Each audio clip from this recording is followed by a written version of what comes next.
talk about stress strain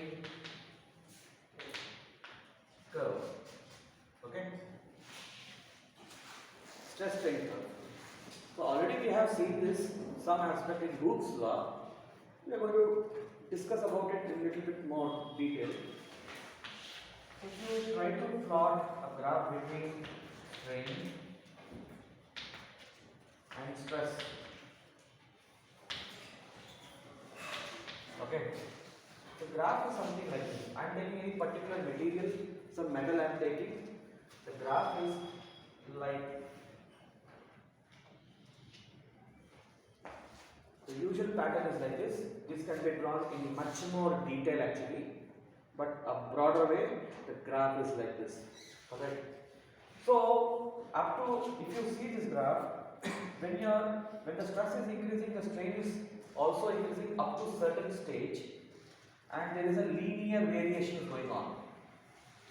This is what is our Hooke's law. We have taken some material in this chapter. What are we trying to study? We are trying to study solids, their elastic behavior. So how do I study elastic behavior? I need to plot a graph. I need to understand how exactly the object behaves when some load is applied. That's what we are trying to study. I am trying to apply a load. I need to understand how the object behaves, the metal behaves. So the metal actually behaves like this. So initially, when you are increasing the stress, the strain, there is a linear proportionality up till a point. Now this is what Hooke's law we have discussed. Remember that day we were talking only about up to here. So after this, you can see that the variation is linear. The variation is linear. After that, what happens is the material in this range is elastic. That means if I remove the load, it will go back in the same pattern. Increasing the load, if you are increasing the load, your stress is increasing. Your stress is increasing, your strain is increasing. Clear? You remove the load, it will go back elastic. Once this proportionality limit is reached, from here also until a point called a yield point. There is a yield point. Okay? The material remains elastic only. If I name it, this is Z, this is O, this is A, this is B, let us say. O to A is the material elastic, the material is elastic. The material is elastic. From A to B, is the material elastic? Yes, it is still elastic. But the variation is not linear, it is non-linear. Okay? You know what is non-linear? This is a linear relationship. This is a non-linear relationship. Non-linear means, like here I know this value, I can plot this. And the way it is varying here, it will vary here also similar way. It will vary here also similar way. That means the slope is uniform. But in this region, the slope is not uniform. It is little curvature is there. That is called non-linear variation. But is the material elastic? The material is elastic. Until unless you reach a yield point. What is a yield point? You take a rubber band, you expand it. You keep on expanding it. After a point, what will happen? Not in terms of rubber band, because rubber band will suddenly it will break down. If you take a bamboo stick, you are trying to apply a force like this, elongation force. You keep on increasing. After some time, it will start giving some cracks and kind of thing. Some cracks will form. There will be a time when suddenly the cracks will start. Understanding what I am saying? Okay?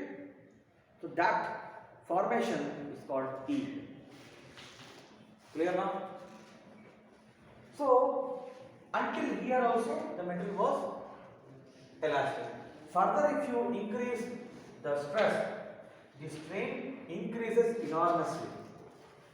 So at this point, what I have done here, see, you are going little beyond the yield point. You are going little beyond the yield point. So you are entering into plastic region. So if I call this point C and call this point as D, in the BC area what happening? You are going beyond the yield point. So you are entering into plastic region. You are entering into plastic. Plastic behavior means there is a deformation. I told you what is the deformation. You try to change the. You are putting a force. Deforming force means what? Disturbing force which you are trying to disturb the shape of the object or the size of the object. That is deformation. Okay. If this board is there, I take a hammer and try to bang it. That is a deforming force. I am trying to break this. Okay. Now here in this region, what happens? If you remove the load, it will not go back in this pattern, it will go back in this pattern. Clear? Here, if you remove the load, it will go back like this. But here, if you remove the load, it will not follow this path, it will follow this path. So this is called permanent set. Permanent set. There is some deformation. Permanent deformation has occurred, which cannot be reversed. Till here it was reversible. From here it is not reversible. Reversible means going back in the same path. Alright?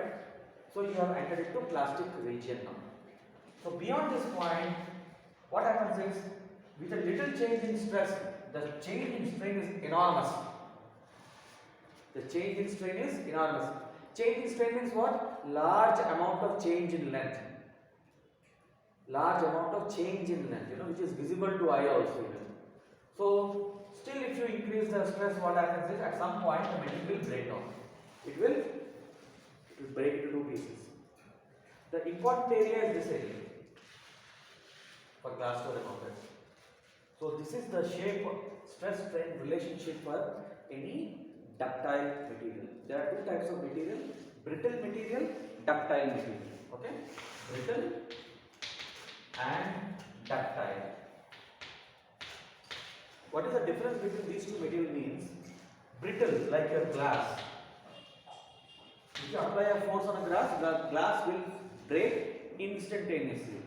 But the same is not true with the ductile thing.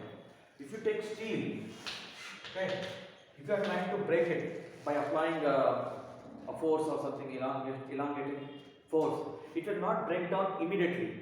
It will undergo this kind of a thing. It will undergo large amount of strain before failure. Okay?